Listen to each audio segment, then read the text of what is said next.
সবাইকে SGL education চ্যানেলে স্বাগত জানাই। আমি রয়েছি অমিত স্যার তোমাদের সঙ্গে। আজকে আমি WBSU অর্থাৎ ওয়েস্ট বেঙ্গল স্টেট ইউনিভার্সিটি এবং আদার ইউনিভার্সিটির ফার্স্ট সেমিস্টারের ইতিহাস বিষয়ে সাজেশান দেবো। এই সাজেশানগুলো তোমরা পড়লে, এটা আমার লাস্ট মিনিং সাজেশান, একদম ফাইনাল সাজেশান। এই সাজেশান পড়লে আশা করি তোমাদের কোনো অসুবিধা হবে না, সমস্ত কোশ্চেন তোমরা কমন পেয়ে যাবে। তো প্রথমে আমি সাজেশান দেওয়ার আগে বলবো কোনগুলোকে তোমরা বাদ দিয়ে দেবে আর কোনগুলোকে তোমরা রাখবে তোমাদের সিলেবাসে বা সাজেশান হিসাবে তোমরা রাখবে, সেগুলো আমি বলে দিচ্ছি। প্রথম কোশ্চেন বাদ দেবে ক্ষুদ্রাশ্মের আয়ুর্বেদের উপর একটি সংক্ষিপ্ত টিকালেখ বাদ দিয়ে দেবে। সেকেন্ড কোশ্চেন হরপ্পাবাসীর ধর্মীয় জীবন, এটা পড়বে না, গত বছর এসেছে। একটা কথা বলে দেই, গত বছরে যে কোশ্চেনগুলো এসেছে সাধারণত সেই কোশ্চেনগুলো রিপিট হয় না কোনো দিন, এটা বাদ দিয়ে পড়বে। তারপর হচ্ছে বৈদিক যুগের বর্ণ ব্যবস্থা, এটা বাদ দিয়ে দেবে। কলিঙ্গ যুদ্ধের ঐতিহাসিক গুরুত্ব বা কলিঙ্গ যুদ্ধের ফলাফল, এটা বাদ দিয়ে দেবে। মৌর্য যুগে গুপ্তচর ব্যবস্থা নির্ণয় করো, এটাও বাদ দিয়ে দেবে। আচ্ছা, বট কোশ্চেন হিসেবে যেগুলো বাদ দিয়ে দেবে সেটা হচ্ছে প্রাচীন ভারতের ইতিহাসের রচনার উপাদান হিসেবে মুদ্রা ও শিলালিপির গুরুত্ব, এটা বাদ দিয়ে দেবে। হরপ্পা সভ্যতা ওরা নগরাশ্রয় ছিল, সেটাও বাদ দিয়ে দেবে। আর্যদের আদিবাসস্থান নিয়ে যে সমস্যা, এই কোশ্চেনটাও তোমরা বাদ দিয়ে পড়বে।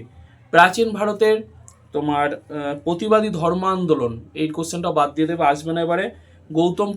গৌতমী পুত্র সাতকর্ণীর কৃতিত্ব, এই কোশ্চেনটাও কিন্তু আসবে না।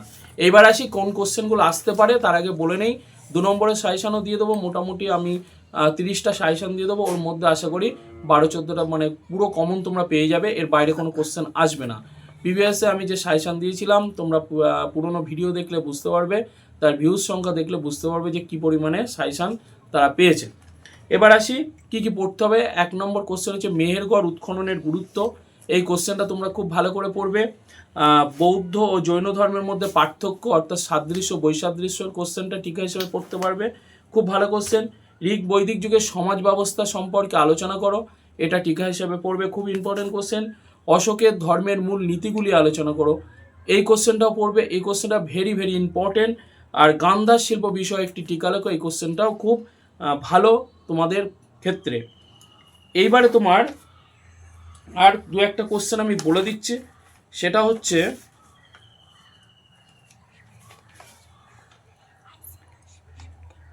হরপ্পা সভ্যতার বিস্তৃতির উপর আলোচনা করো, এটা টিকা হিসেবে তোমরা দেখতে পারো। আর অষ্টাঙ্গিক মার্গ, এটা টিকা হিসেবে দেখবে। সাতবাহনদের উৎপত্তি, এটা টিকা হিসেবে তোমরা দেখে নেবে। আর ষোড়শ মহাজন পদের উপর একটি টিকা লেখো। আর সঙ্গম সাহিত্য, এই কটা মোটামুটি তোমরা টিকা হিসেবে দেখবে। আর বট কোশ্চেন তোমরা দেখবে হচ্ছে প্রাচীন ভারতের ইতিহাসে সাহিত্যের উপাদানের গুরুত্ব কতখানি আলোচনা করো, এটা খুব ইম্পর্টেন্ট। হরপ্পা সভ্যতার পতনের কারণগুলি আলোচনা করো, এই কোশ্চেনটা ভীষণ ইম্পর্টেন্ট এবারের জন্য। আর মৌর্য প্রশাসনের মুখ্য বৈশিষ্ট্য বা মৌর্য প্রশাসনের বৈশিষ্ট্যগুলি আলোচনা করো, বা মৌর্য প্রশাসন কতটা কেন্দ্রাশ্রয়ী ছিল সেটি আলোচনা করো, এটাও কিন্তু খুব ইম্পর্টেন্ট কোশ্চেন তোমাদের। আর মৌর্য সাম্রাজ্যের পতনের কারণগুলো তোমরা দেখবে, এর সাথে পার্ট হিসাবে দেখবে মৌর্য সাম্রাজ্যের পতনে অশোকের দায়িত্ব নির্ণয় করো।